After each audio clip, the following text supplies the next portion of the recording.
yang berjudul Cahaya di Terowongan. Nah, cerita ini berlatar belakang di sebuah desa yang sangat-sangat kecil. Desa ini dipenuhi dengan banyak sekali pesawahan, rumput-rumput hijau yang membentang luas, dan juga gunung-gunung yang menjulang tinggi. Kita sebut saja desa ini adalah Desa Anjaya. Di sana hiduplah seorang pemuda yang bernama Raka. Nah, ini adalah tokoh utama dalam cerita ini. Saat ini Raka sudah memiliki usia 25 tahun dan dia bekerja sehari-hari sebagai petani di persawahan milik tetangganya. Sejak lulus dari sekolah menengah pertama, dia sudah bekerja di pesawahan. Di umur yang sangat begitu muda, dia bekerja dengan sangat keras. Seringkali teman-temannya mengejeknya karena pekerjaannya dan juga karena hidupnya. Tetapi dia tetap teguh dan tidak pernah merasa bahwa hidupnya ini sangat menyedihkan karena ia percaya bahwa apa yang ditakdirkan oleh Tuhan itu yang terbaik. Pada suatu pagi, Raka dikejutkan oleh seseorang yang menepuk pundaknya setelah ditemukan Asya, adik perempuannya. Saat itu, Raka segera menyuruh Asya untuk segera pergi sekolah karena hari sudah menunjukkan pukul 7 pagi. Sambil tersenyum, dia berjalan keluar rumah untuk pergi ke tempat dia bekerja. Saat ini, ia bekerja di sebuah ladang sayuran milik tetangganya di dekat gunung, lebih tepatnya di bawah pegunungan yang tidak jauh dari rumahnya. Ia bekerja sehari-hari sebagai petani. Tentunya hasil pendapatannya tidak seberapa banyak, hanya bisa mencukupi kebutuhan hidup dia dan adiknya. Dengan diterpa hembusan angin, Raka mengusap peluknya di bawah terik matahari. Ia kemudian berjalan ke arah sebuah pohon yang tidak jauh dari ladang. Ia pun duduk di bawah pohon itu untuk beristirahat sejenak dengan memakan bekal yang ia bawa dari rumahnya. Ia memakan habis bekal yang dibawanya, lalu diam melihat ke atas ke arah langit-langit yang sangat biru membentang dan juga awan-awan putih yang menari ke sana kemari, digerakkan oleh angin seolah sedang menghibur dirinya dari atas sana. Seolah-olah mereka tahu apa yang sedang dirasakan oleh Raka saat ini. Asya adalah seorang gadis cantik yang Raka jaga. Dia ingin adiknya memiliki hidup yang layak, memiliki pendidikan yang tinggi agar orang lain tidak meremehkannya. Saat ini, Asya sudah berusia 15 tahun dan akan segera menginjak bangku sekolah menengah atas. Agar kejadian dulu tidak terulang lagi, Raka ingin adiknya melanjutkan pendidikannya ke jenjang menengah atas yang ada di kota. Akan tetapi, dengan keadaan hidup mereka yang jauh dari kata cukup serta pekerjaan yang terbatas, Raka hanya bisa berdoa meminta kepada Tuhan agar adiknya bisa memiliki hidup yang bahagia. Pada saat itu, Raka tersentak kaget saat tiba-tiba Ari, sahabatnya, berdiri tepat di hadapannya sambil membersihkan air ke wajahnya. Ari adalah anak tetangga pemilik ladang tempat Raka saat ini bekerja. Pada saat itu, Ari bertanya kepada Raka apa masalah yang sedang dihadapi oleh Raka sehingga Raka tampak seperti itu. Raka menjawab, "Kau tahu adikku, Asya, sekarang dia akan lulus dari sekolah menengah pertamanya. Aku ingin dia memiliki hidup yang bahagia. Aku ingin ia melanjutkan pendidikannya." Kalau begitu, sekolahkan saja dia di sekolah yang terbaik yang ada di kota. Kau tahu, adikmu itu sangat pintar, kan? Ya, aku tahu adikku sangat pintar. Oleh karena itu, aku ingin ia melanjutkan pendidikannya. Tapi harapanku ini terhalang oleh keadaan ekonomi kami. Aku takut tidak bisa mewujudkannya. Dengan menghela nafas, Ari menarik tangan Raka untuk berdiri. Ayo kita pergi ke suatu tempat. Tinggalkan saja dulu pekerjaan ini, nanti biar aku yang bereskan. Sekarang, ayo kita pergi. Aku tahu ini akan membantumu, ucap Ari sambil berjalan menjauh dari ladang dengan tangan Raka di genggamannya. Mereka berjalan menyusuri desa yang banyak dipenuhi dengan pesawahan, hingga tiba di sebuah ladang rumput yang sangat luas, yang dipenuhi oleh rumput hijau yang segar, dan juga bunga-bunga yang bermekaran, dan ada sekelompok domba yang sedang berjalan-jalan dan sambil memakan rumput-rumput. Raka melihat ada seorang pria tua yang sedang duduk di bawah pohon, menjaga sekelompok domba itu agar tidak terpencar jauh. Ari mengajaknya menghampiri pria tua itu yang sedang duduk di bawah pohon. Pria tua itu menyambutnya dengan sangat ramah, menyuruh mereka untuk duduk dan memberi mereka minum. "Ada apa, nak? Kau tampak gelisah," pria tua ini bertanya kepada Raka dengan memperhatikan wajahnya sedari tadi.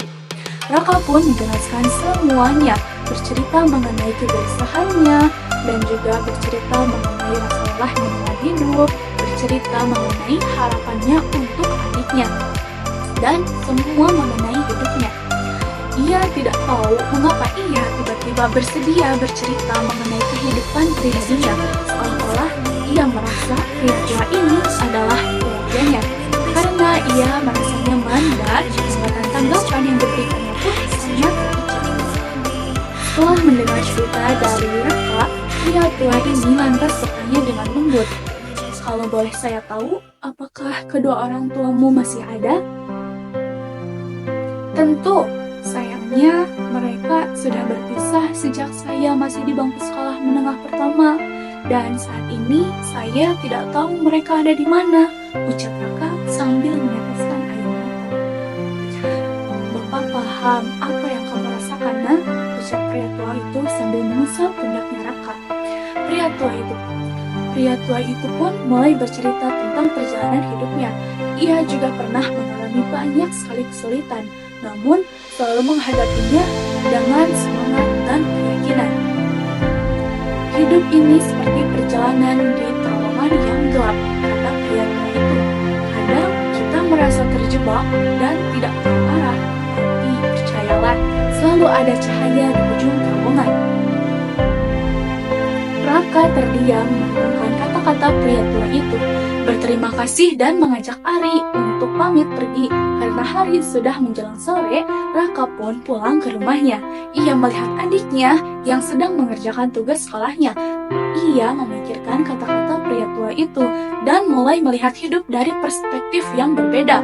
Ia mulai belajar mengenai modernisasi dan bidang perdagangan. Walaupun ia hanya tamatan sekolah menengah pertama, tapi ia memiliki semangat dan keyakinan untuk memiliki sebuah pekerjaan yang bagus untuk mewujudkan harapannya.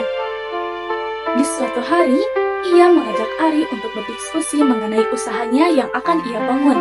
Ari sangat mendukungnya dengan mengajaknya untuk menciptakan sebuah strategi pemasaran, menciptakan produk baru, dan mengingatkannya untuk terus berinovasi.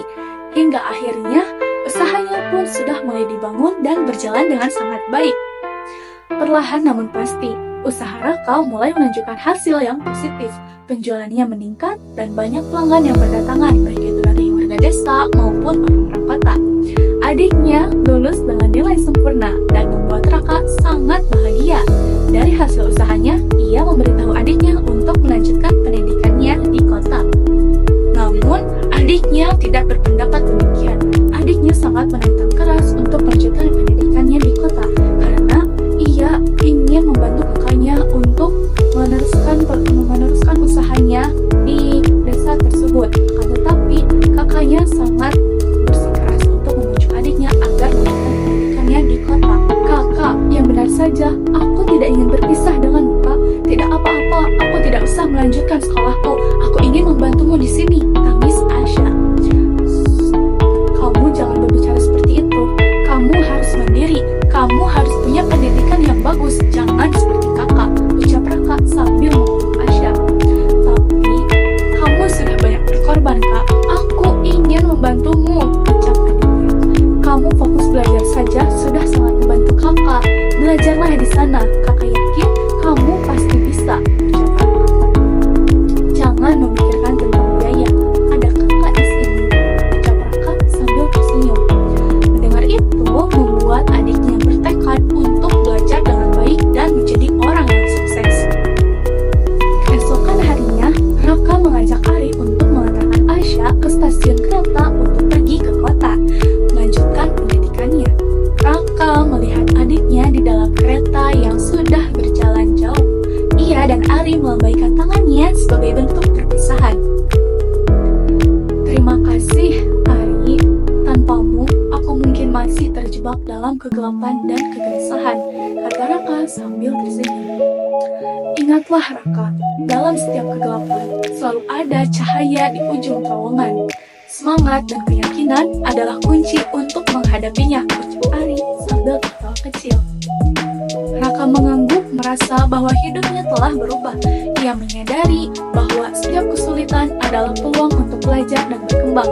Dengan tekad yang kuat dan juga dukungan dari sahabatnya, Raka siap menghadapi apapun yang akan datang. Di waktu luangnya, Raka sering mengunjungi pria tua bijak yang pernah memberikan nasihat berharga kepadanya. Ia merasa berutang budi atas kebijaksanaan dan pengalaman yang telah pria tua itu berikan. Pria tua itu selalu mengingatkan Raka untuk tetap rendah hati dan tidak cepat puas dengan apa yang telah dicapai.